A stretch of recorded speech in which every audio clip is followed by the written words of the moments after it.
my name's Sarah. Welcome to my world. If you're new here, awesome. Glad you're here. Nice to meet you. And if you're not new here, welcome back. I'm going over my tomato varieties today. I've tried to make this video a few times, but hopefully this time it'll work out. So I'm going to start with a couple of determinate tomatoes. One is from M.I. Gardner, and it's Geranium Kiss. Looks like that. And it's a small, I would say about a saladette type, not a cherry, more like a saladette type size. And then Baxter's Bush Cherry from Burpee Organics. And these are new to us. We've not used any of these seeds. We got them from our neighbor Bernice.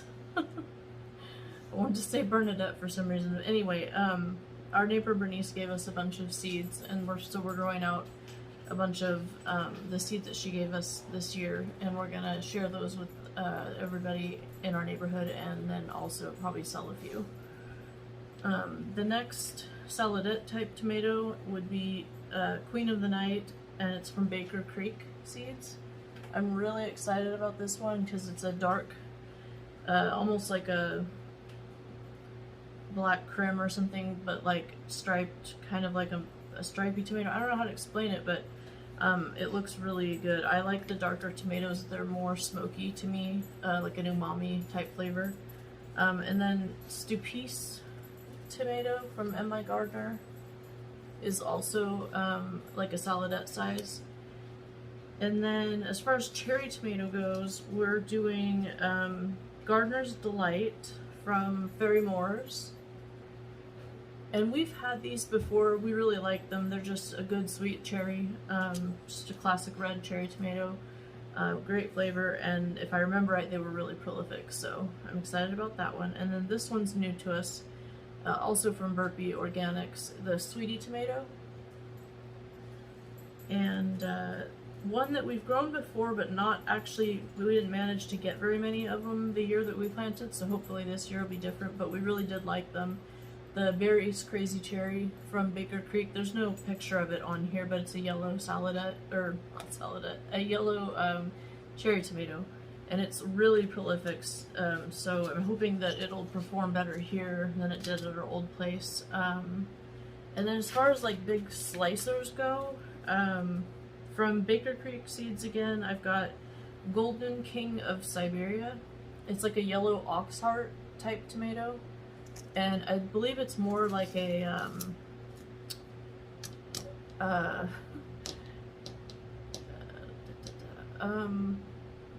they're a paste, like a paste tomato. It's not very many seeds, more meaty than seedy. And then Azoichka, it was from Urban Farmer. And with this one, we've grown in the past and liked, so I'm hoping this one will grow really well for us here too. I think Azoichka is a Russian variety of tomato, but I'm not sure because it doesn't say on the back of the seed packet. The next one we have is Thornburn's Terracotta from Baker Creek. I think it's Thornburn's Terracotta. And this one is exciting. This one's introduced in 1893 by John Thornburn of New York. A honey brown skin with orange-pink flesh and green seed mass. This eye-catching slicer with an out-of-this-world flavor. So I'm really excited to try this. I know some people that have recommended it on YouTube, and I'm excited to try it. The next one, this is our favorite, well, top two anyway. Also from Urban Farmer, it's the Paul Robeson. There's no picture or anything, but it's like a purpley, sometimes has green shoulders and purpley kind of red mixed together. It's really pretty. It's really good taste. It's like the darker tomato taste. And I believe Paul Robeson is also a Russian variety, but I'm not positive on that. So the next one we've got here, we're hoping this one will be pretty prolific and more. I'm pretty sure these are heirloom.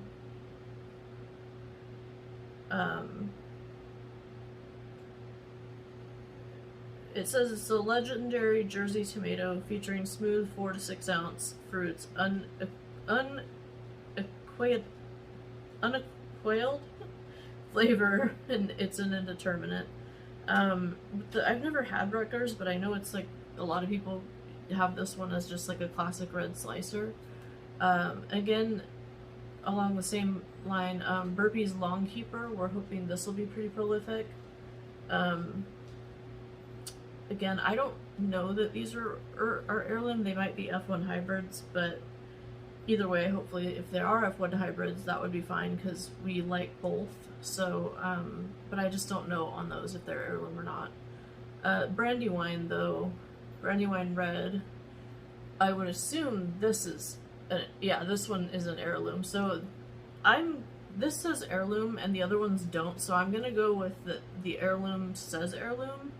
So the other ones probably were F1 hybrids, which is good because then we'll have like a balance between the two. We can get good production out of the hybrids and then get our heirloom flavor. And like, I just love heirlooms for the stories and how long they've been being kept generation to generation. I think it's really cool.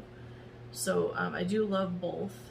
Dr. Witchy's, or Wychees, I'm not sure how you say it. People say it different, but it's from Baker Creek Seeds. We grew this once and we think we got one tomato and it was really good, but that year we only got one, so hopefully tomatoes will go better this year. The Berkeley tie-dye pink is also from Baker Creek, and I've never had this one, so I'm excited to try it because I've heard a lot of people talk about that one. And then Purple Cherokee, we really love this tomato. This is probably, I would say this is my favorite tomato of all, and then Paul Robeson would be second for sure. And I think my mom would probably say the same thing. Mortgage Lifter tomato, also from Baker Creek. This one has a cool story. It says it was developed by MC Biles of West Virginia, and it was named for paying off his mortgage. Large 1 pound pink fruits have a delicious, rich, sweet taste, and it produces like mad too. So I'm really hopeful that we'll get lots of those this year, because we only got a couple that one year that we grew it.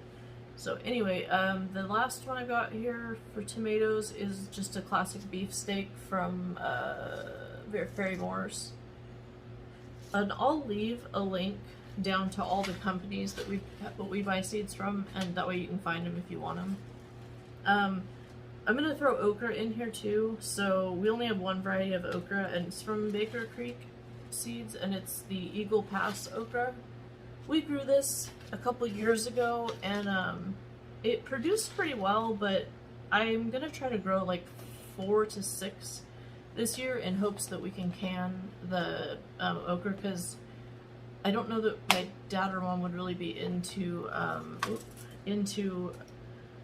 the fried okra. I would like it, and we might try it, at least, you know, some of it, try frying it, but I'm gonna hopefully be able to pickle it. Sorry, I dropped some seeds down here on the ground and I can't reach them. Oh, sorry, Lou. Oh boy, all the craziness. Sorry, sorry, Lulu, I didn't mean to step on you. Whew, the dogs are in here and having a good time.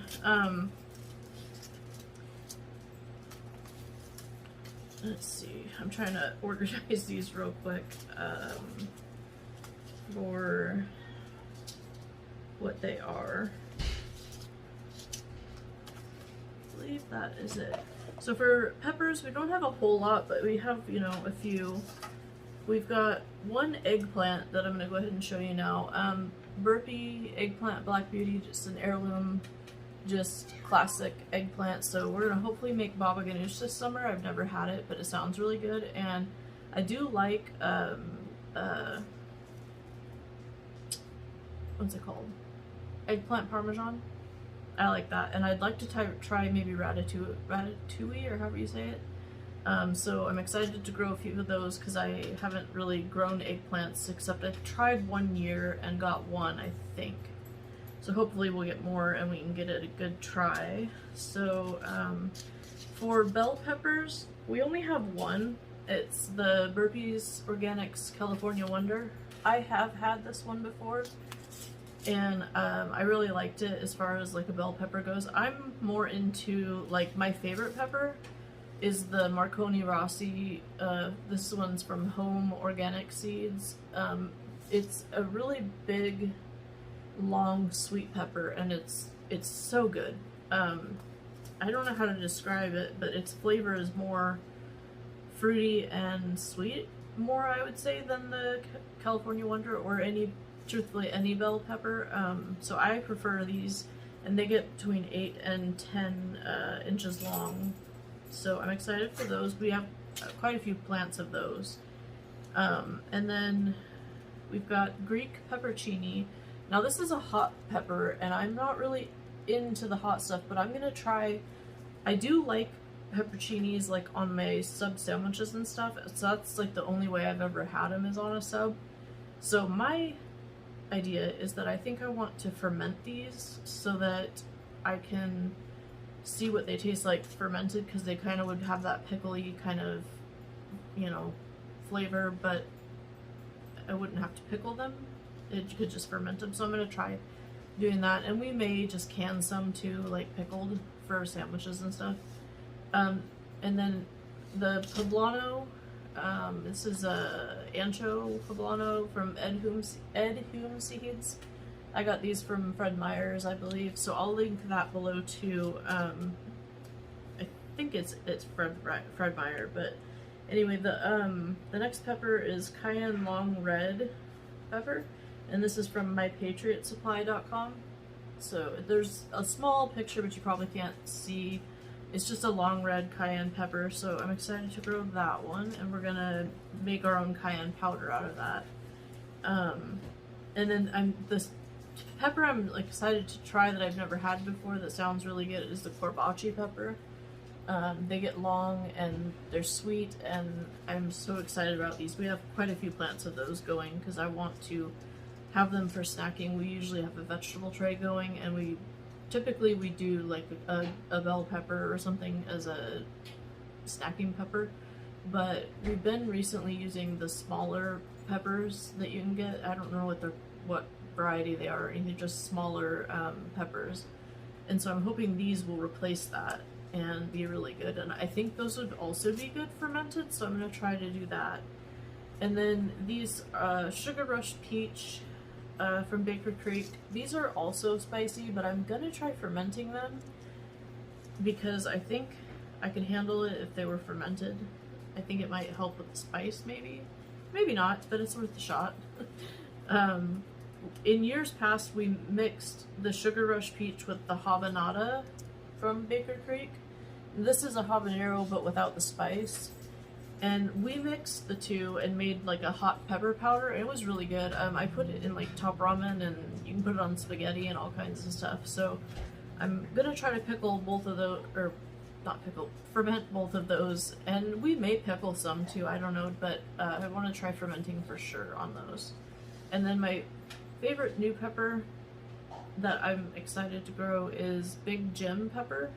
This one's a little spicy, but I love the name, and I got it because my Uncle Jim's name was Big Jim, and he liked spicy food, and he passed a few years back, so we're growing this kind of in honor of him, and I want to give some of the peppers to my aunt, and maybe like a plant or two of it, because I think she would probably like that for like eggs or something.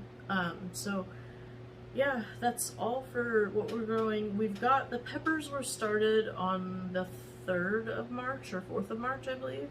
So they're already up and growing, and then we've got the tomatoes we just started like a couple days ago. So I'll show you progress on those guys when I'll pull them down and put them on the table and take some pictures or something. My lights are too bright for me to show you. Last time I showed you it kind of in the video, I noticed it was like really blinding, so I didn't think trying to show you them there would work. So I think what I'm going to do is put them on the table and then either make a short reels, probably a reels is what I'll do, of the update on what we're growing now. We've had some failures already. Our cabbages, our green cabbages, just didn't survive. They got when I first made that tray of starts, I did not sterilize the dirt, and we noticed that we had fungal gnats, and so I put sand on top so that they couldn't lay any more eggs, because their little egg pusher thing can't get through like an eighth of an inch or quarter of an inch or something, just a very thin layer of sand. And so we put that on there, but we also watered with what we thought would work was a neem fungicide, but it wasn't just neem, it was neem and a fungicide. So I was following the directions of someone else I saw doing it with neem, and I just thought, oh, okay, this will work, but it didn't. It killed quite a few of them, and some of the other stuff, like a couple of the Romanesco broccoli didn't recover, and a couple of the kohlrabis didn't survive either. So I'll show you what did survive, and when we plant that, which will be probably next week or the week after. My mom's having surgery, so I don't know for sure if it'll be like this coming week or if it would be a week after, because we're still hardening them off right now. So once those are hardened off, we're gonna move them out and get them planted, and I'll show you all of that once we get the garden started. Other thing that's going on is excuse me, I gotta get a drink. We don't know for sure yet, but so my parents closed their business like 2 days ago, and business just was not taking off because there's just people just don't seem to have the money to do projects on the side, like car stuff, so they're not getting their things sandblasted as much, and so we only got like a handful of jobs every year, and it was enough to survive for a while, but it's really hasn't been enough recently, so they decided just to close it down and sell the blaster and everything. So they're gonna do that, and then we may or may not have to move. We're not sure. We're hoping we don't have to move because we do love it here, and I'm really excited about expanding the garden and this growing season. But things may change depending on if we have to move soon or at all. I really just don't know yet.